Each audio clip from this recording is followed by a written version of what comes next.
Bakit naman ako matakot, ha? Sabihin nyo, nagpapasikat? O ngayon tahimik na ako? Hindi ako nanahimik, oy. Sabi ko sa inyo, nagla-live ako ng 2 to 3 times a day. Hindi ako nanahimik. At hindi ako change ng aking paniniwala. Okay? Ako'y andito everyday. Pero alam ko yung mga limitasyon ko. Alam ko kung hanggang saan lang ako. Okay? At huwag mong sabihin, huwag nyo kayo i-comment dyan na nagre-reaction lang ako para kumita ng pera. Ito'y lahat na papaliwanag ko doon sa aking grupo. Ay.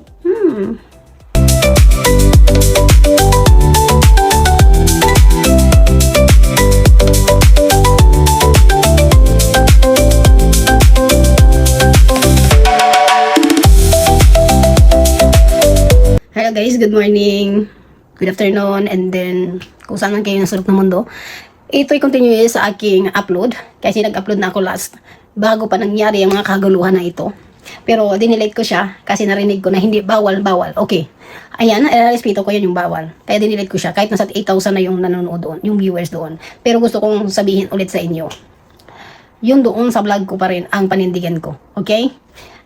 Una-una, nagpapasalamat ako sa mga tao nakaintindi. At hindi lang basta-basta nagtatapon ng mga salita.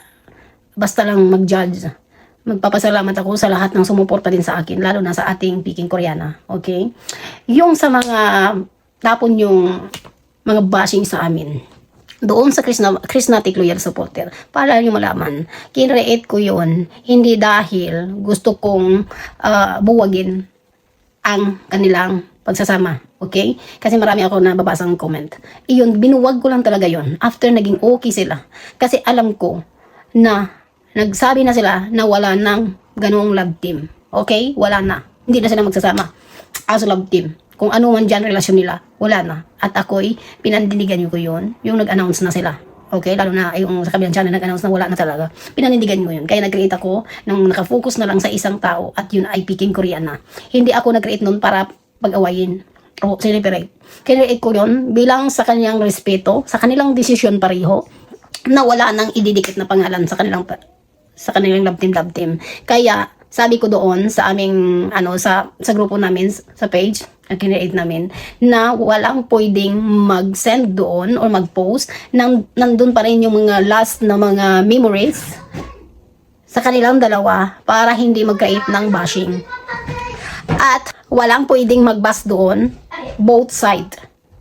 Yun ang clear na lagi naming pinapaalala kami ng mga admin doon na walang bashing mangyayari both side. Sa kay Krishna o kay sa kabilang channel. Okay? Di yun naka-private ang aming grupo. Para sa public yun. Kung sino man dyan ang gustong pumunta doon at i-check yung aming grupo, makikita nyo yun lahat doon ang post namin. Is lagi-laging pinapaalala na nandun walang bashing mangyayari.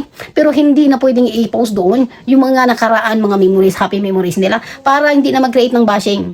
Okay? Alam nyo ba?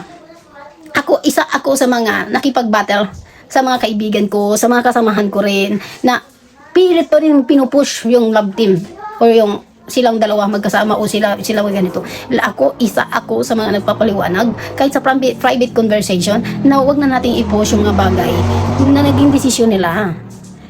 I-respeto natin sila. Suportahan na lang natin sila both side. Kung gusto mo doon sa kabila, edi doon sa kabila. Kung gusto mo naman sa ating Peking Koreana, edi Peking Koreana. Ang lagi namin pinapaintindi. Huwag na tayo mag-separate tapos bash na tayo doon sa kabila. I-focus na lang natin ang sarili natin kung saan ang gusto nating suportahan. Ako, nag-create talaga ako dito sa Chrisnatic na to.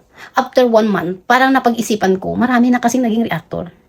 Ang sa puso ko kasi ay gusto ko talaga buo yung tulong na gagawin ko sa aking inidulo, sa aking minahal. Yun ay si Peking Koreana. Ang naisip ko noon, inopen ko to sa mga member ko na paano kaya maging reactor na rin ako. Naging totoo ako sa kanila.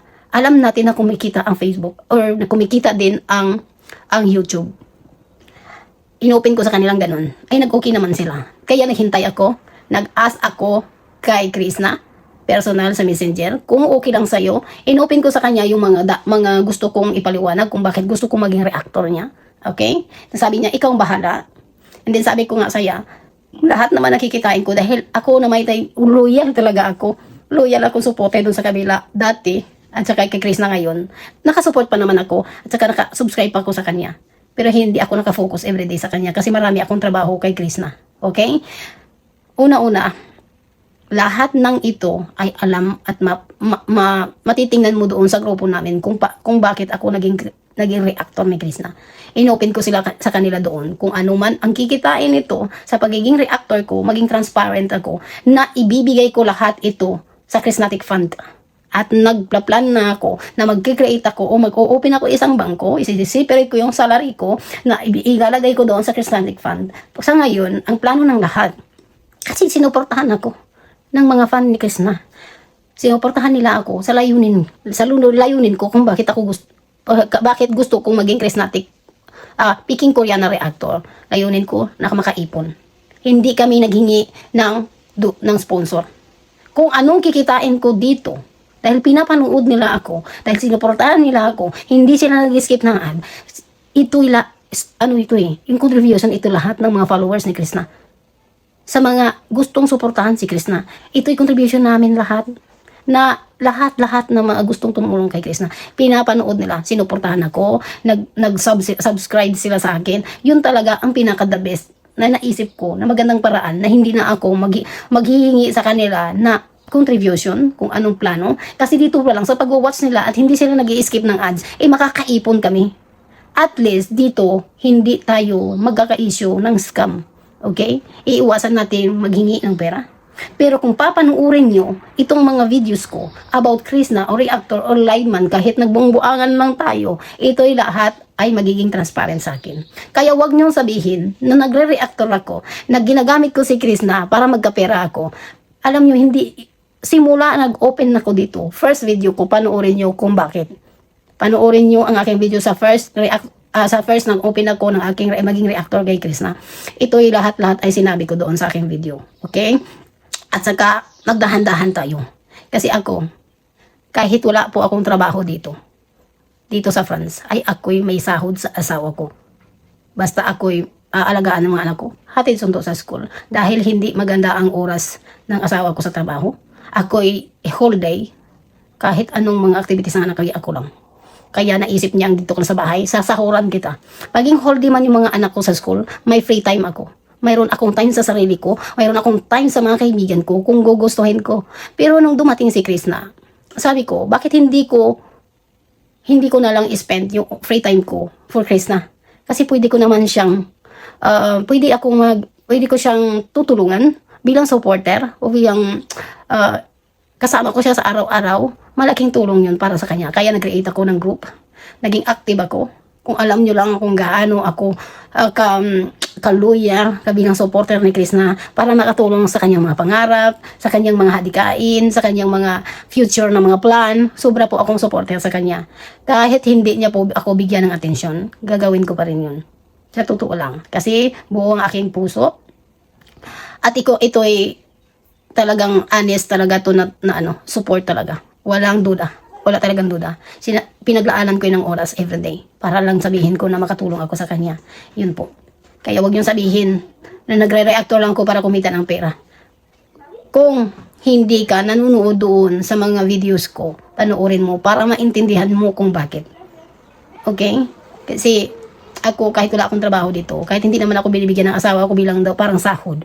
36 pa lang ako, I already retired. I already settled my life in Philippines. No, I already plan. Hindi naman ako mayaman. But nasasabi ko, kahit wala akong trabaho, mabubuhay na ako in all my life. Kahit wala pang tatay yung mga anak ko, kaya kong buhayin yung mga anak ko. Okay? Hindi ko gusto sabihin kung ano. Basta sabihin ko sa inyo, 36 years old pa lang ako, complete retired na ako. Bago ako nagkaanak, hindi na ako nagtatrabaho. Pero lucky pa rin ako dahil nakahanap ako ng isang lalaki, nakahanap ako ng asawa, ng mga tatay ng anak ko, na sinuportahan ako, at kahit doon sa time na hindi na ako nagtatrabaho, binibigyan ako ng sahod. Kaya sobrang blessed na ako noon. At wala na akong hihilingin sa buhay ko. Kung mayroon na ako ngayong gusto, yun ay 100% na suportahan si Chris na. Dahil nakikita ko yung sarili ko sa kanya noon.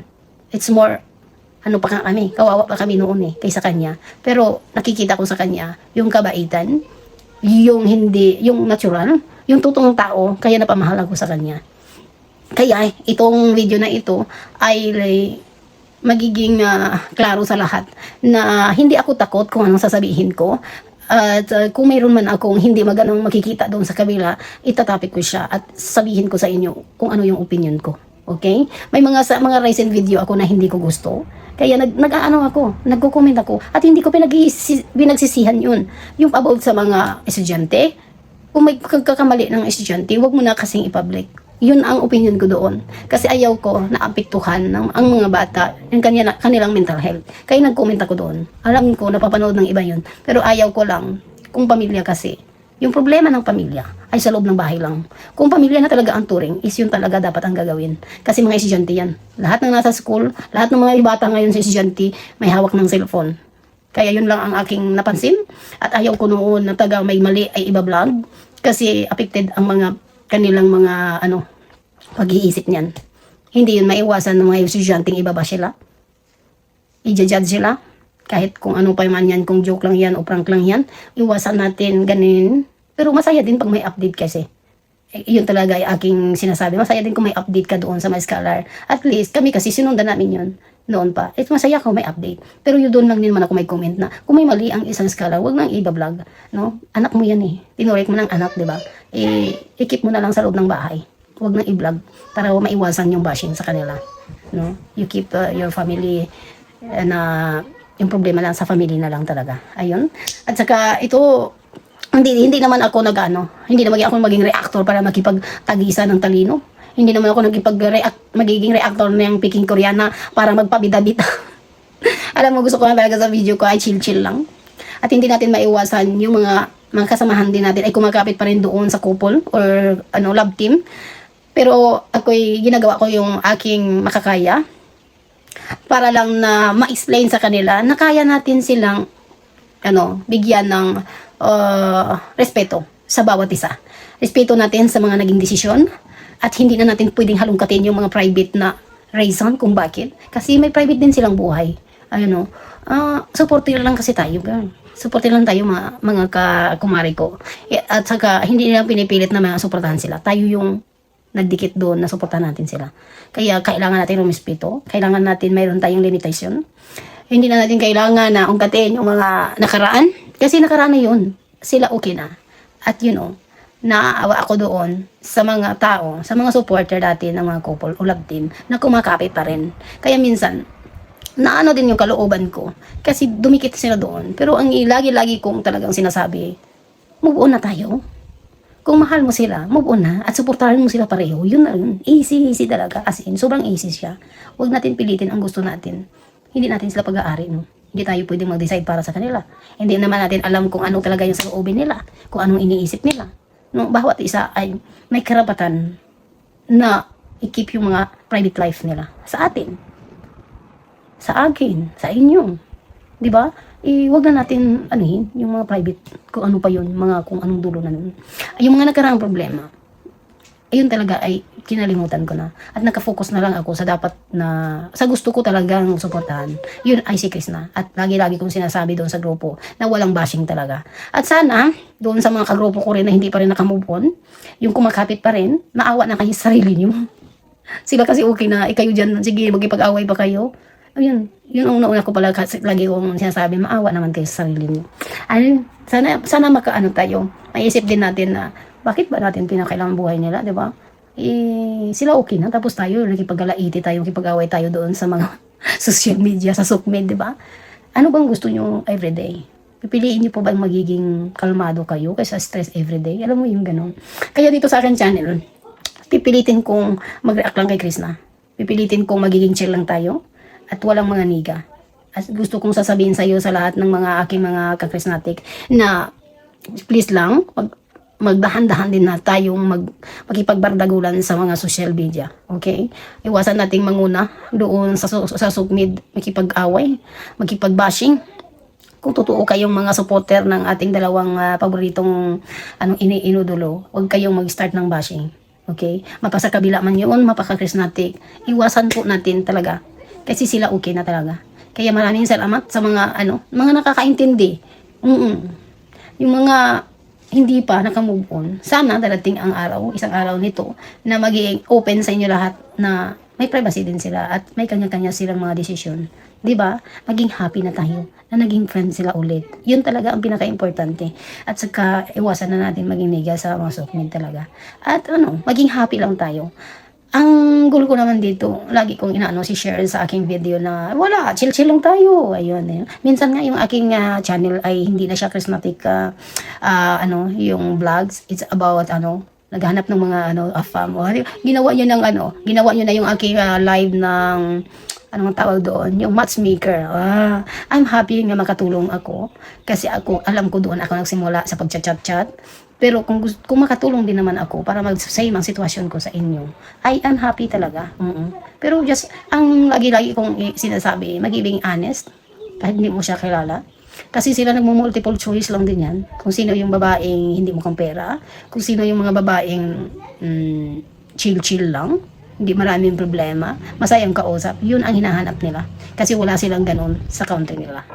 Sila ay napakaseryosong tao. No love, communication sa family and friend. Tayo naman, kung kaya nating ibigay yung company kahit na long distance, kahit chat mo lang siya, ibigay natin yung magiging chill lang every time nakausap mo sila. Kaya yun ang advice ko, maging honest kayo. Huwag puro financial, huwag maghingi ng pera kung gusto makahanap ng forever talaga. Ayan.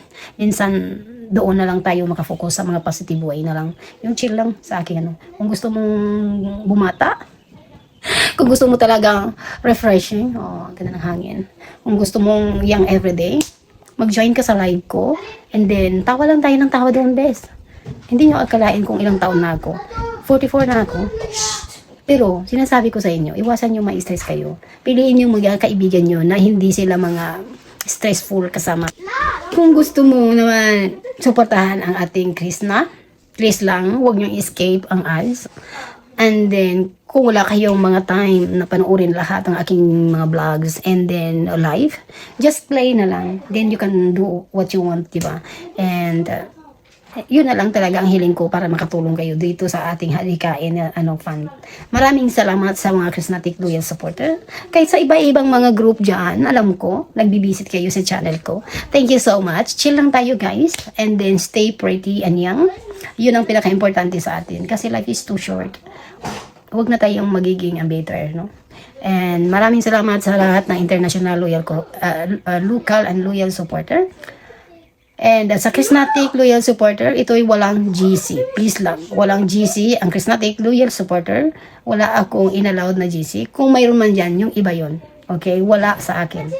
Promise yan. Hindi ako gumawa. Ayoko. Ayan. Thank you so much everyone. Support sa ating Krishna. Sana ay magawa natin ng 100k subscribers soon, bagong birthday.